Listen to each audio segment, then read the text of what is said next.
Hello everyone, welcome back to our channel Alchemist. Today we are going to see the solid state. Okay, let's get into the video. Okay, let us start with the basic term. Okay, as we all know, there are three states of matter, that is solid, liquid, and gas. Okay, that one form is solid. Okay, now let's see the characteristics of solid. As we all know, solids are incompressible and they are rigid in nature and they have mechanical strength. Okay, and then there are two types of solid. Okay, they are, the first one is crystalline solid and second one is amorphous solid. Okay, and let's see what are crystalline solids. Crystalline solids have definite shape and ordered arrangement. It's the important point of that. And then the high melting point. Okay, and then amorphous solid on the other hand, they are also have definite shape and they are rigid. As we all know, it's the properties or characteristics of solid: rigid, hardness, and they they are not arranged in an ordered way. Okay, devoid of regular internal structure. Okay, and when we melt it gradually decreases over a range of temperature. Okay,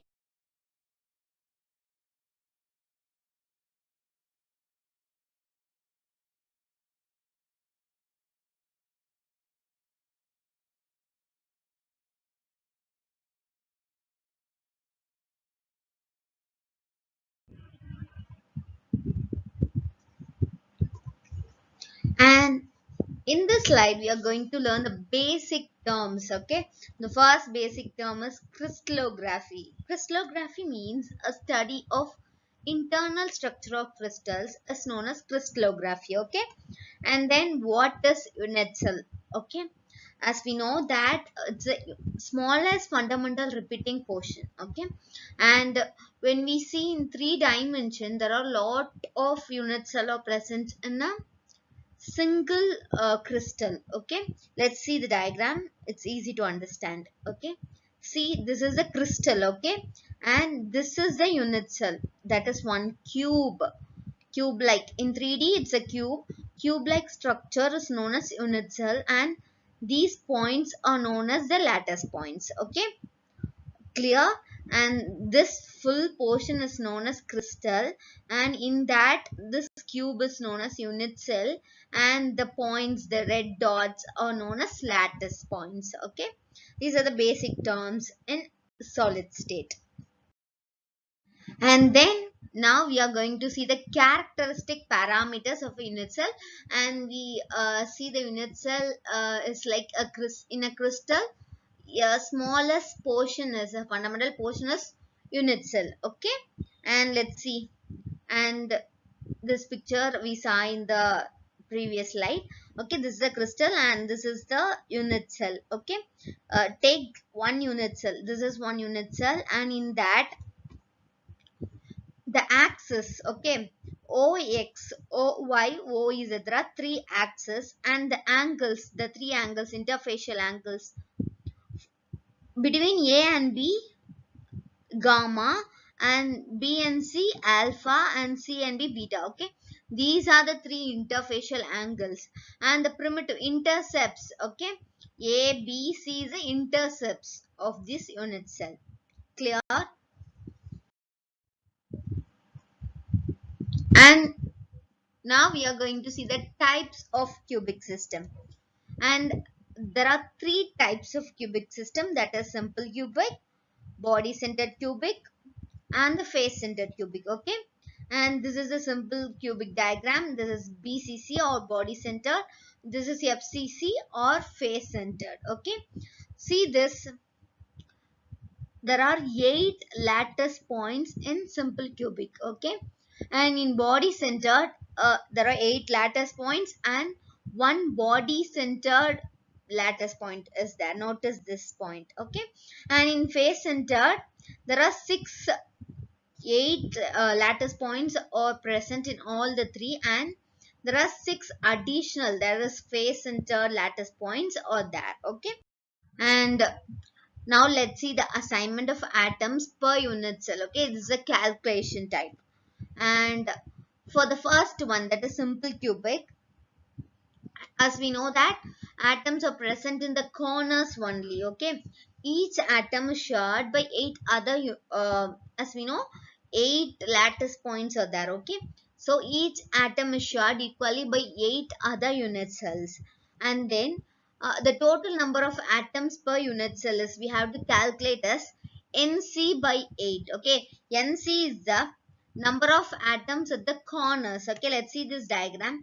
This is a simple cubic. Okay, as we know that there are eight lattice points. Okay, it is shared equally between the eight other unit cells. So 8 by 8 is equal to 1. The total number of atoms per unit cell is 1. Okay, and then face centered cubic system, as we know that there are eight lattice points, and a face atom is shared equally between two unit cells. As we see, there are six other lattice points are there in the FCC. Okay, so it contributes NF by 2 to unit cell. So the total number of atoms present in unit cell in FCC is NC by 8 and NF by 2. Okay, see this diagram. NF is the number of atoms at the faces. See this diagram. There are 8 lattice points, and a face atom is shared equally between two unit cells. Okay, so 1, 2, 3, 4, 5, and 6. 6 other lattice points are there. So NF is the 6. 8 by 8 plus 6 by 2 is equal to 1 plus 3 is equal to 4. That is face centered cubic system. And then the third one is body centered cubic. Body centered means an atom is present in the center of the cube. Okay, only one extra atom is present in the BCC, center of BCC. Okay, and the total number of atoms per unit cell is, we have to calculate as NC by 8 plus NB by 1. Okay, it is only one atom is present in the center, so NB by 1.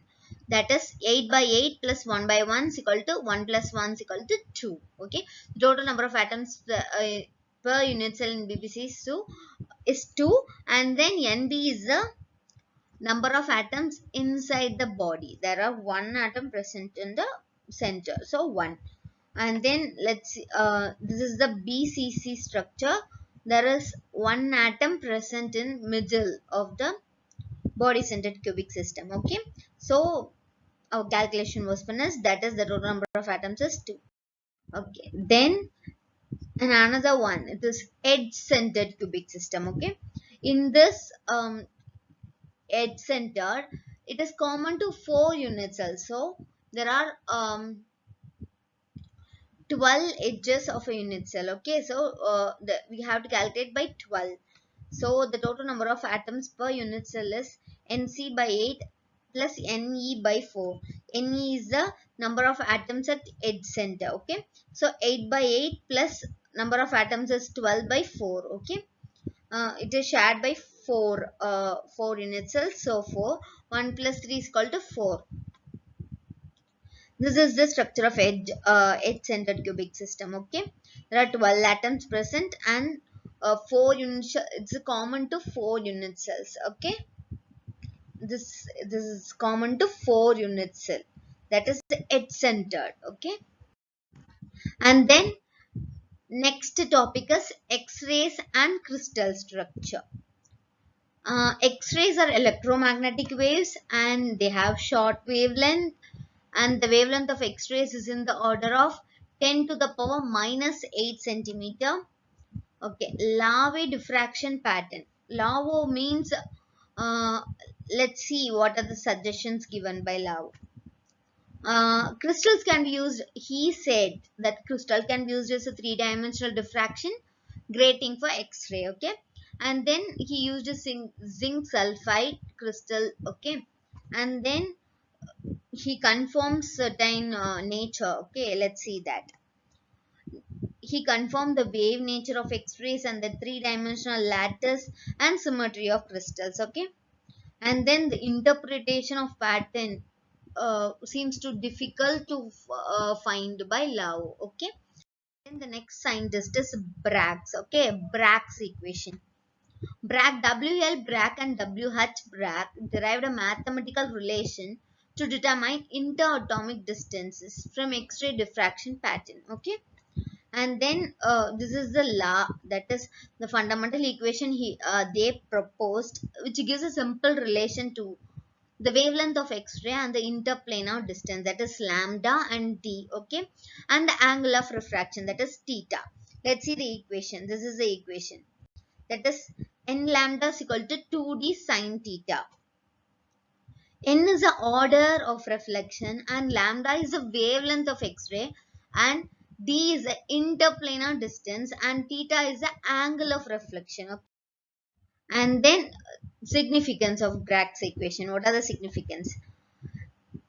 As we know that n lambda is equal to d sine theta. Okay, and if we know lambda, then we have to easily find the interatomic distance. Okay, and then the second one is it gives essential condition for the diffraction. Okay, as Lao gives this and Bragg's also easily find Bragg's equation, also we can easily find the diffraction. Okay, and then when experiment is done, a certain angle, okay, the maximum reflection at a particular angle, that angle is noted and that theta is known as first order reaction.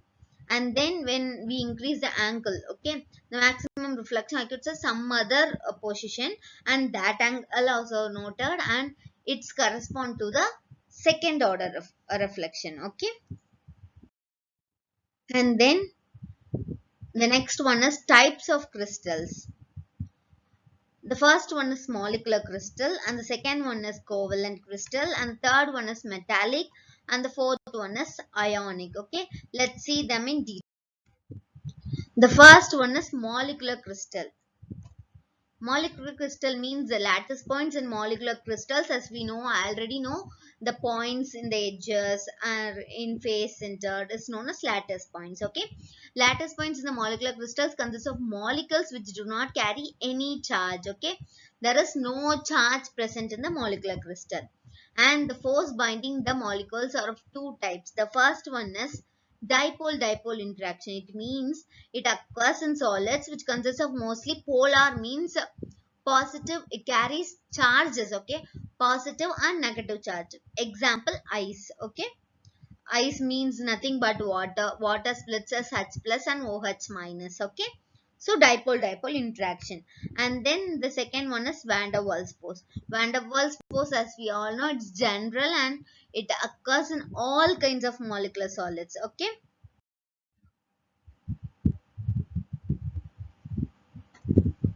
and the next one is covalent crystal. Covalent crystal is nothing but the atoms linked in the covalent crystal is made of covalent bonds. Okay, it is made of covalent bonds. It's nothing but. And for the example is diamond. Diamond is the best example for covalent.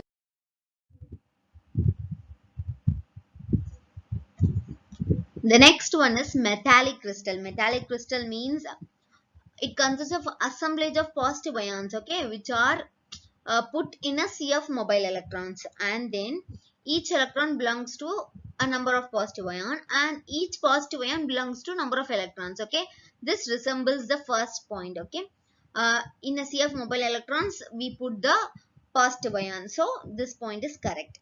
And then the force bind the metal ion, that is a positive ion, to number of electrons in a sphere of influence, and that force of attraction is known as metallic bond. The force that binds the metal ion and the electron is known as metallic bond. Okay, and then that force of attraction, that is the metallic force, is very strong, and this force is responsible for the compact solid structure of metals. Okay, and as we know the characteristics of solid, that is incompressibility, rigidity, this force of attraction is responsible, that is metallic force is responsible for that. Okay,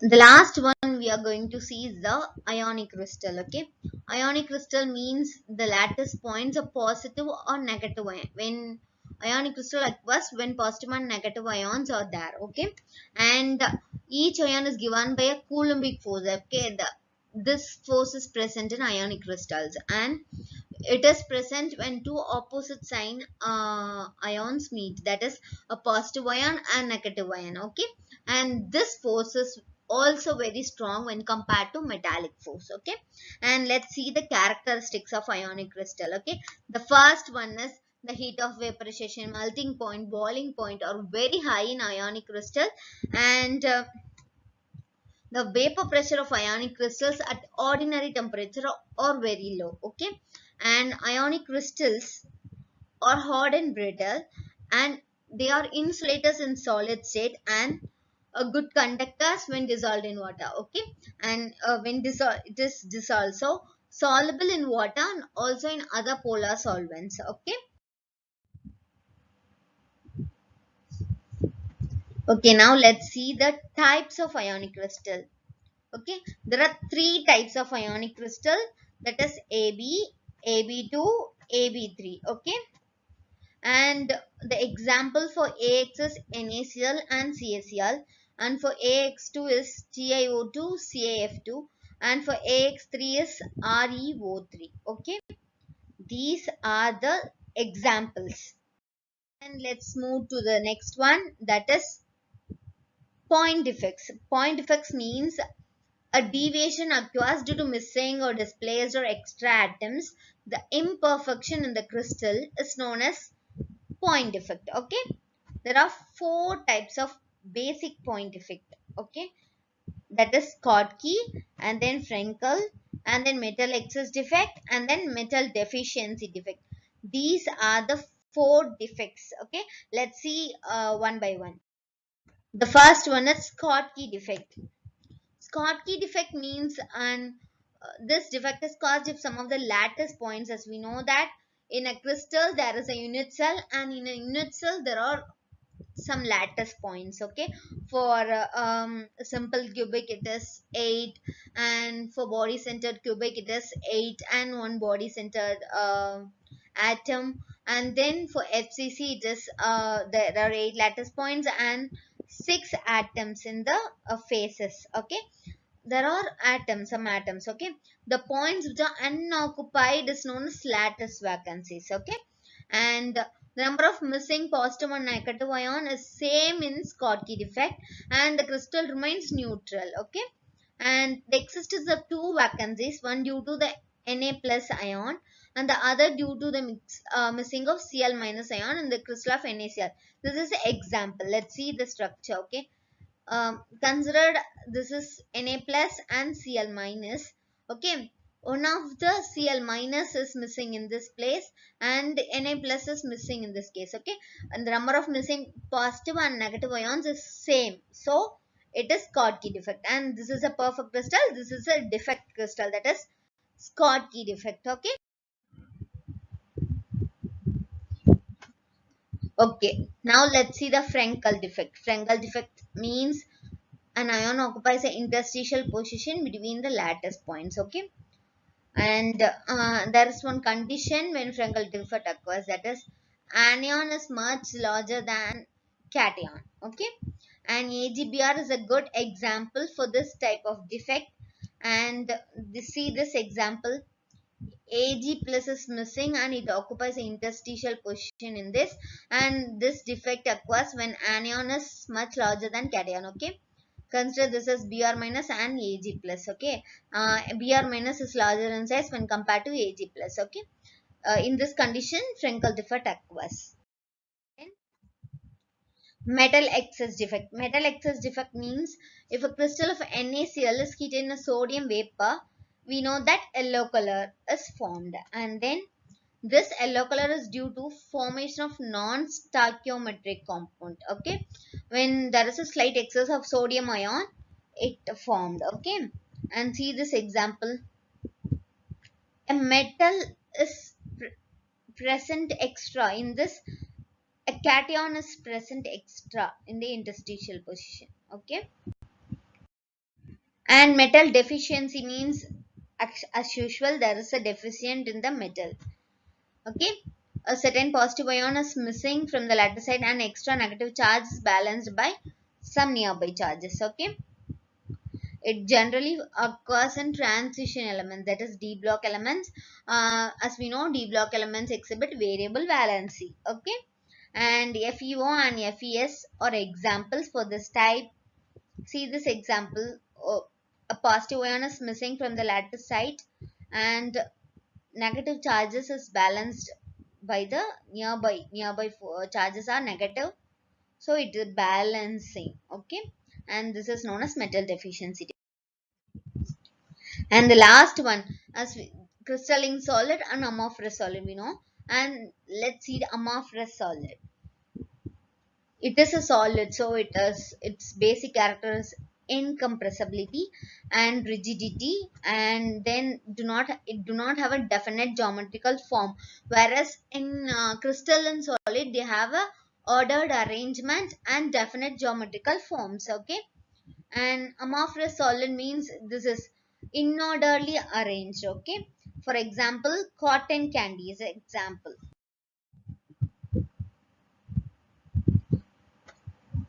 Okay, now let's see the difference between crystalline solids and amorphous solids. Okay, see this picture, this is crystalline and this is amorphous. Okay, the first point shows that as we see crystalline, they have a definite shape and geometrical form, whereas amorphous solid do not have a definite geometrical shape. Okay, and crystalline solids have sharp melting point, and amorphous solids they melt over a range of temperature.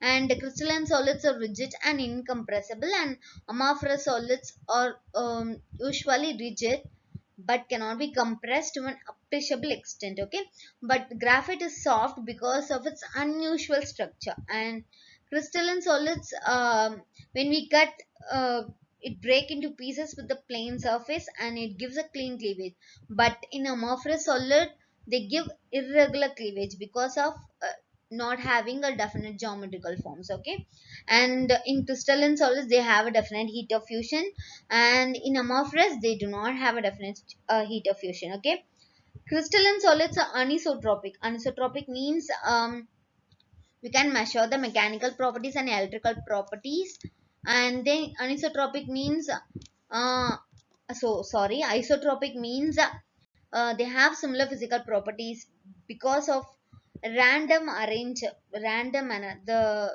atoms are arranged in the random manner. Okay, and finally, if you have any doubts, put it in the comment box. We will help you, and thank you so much.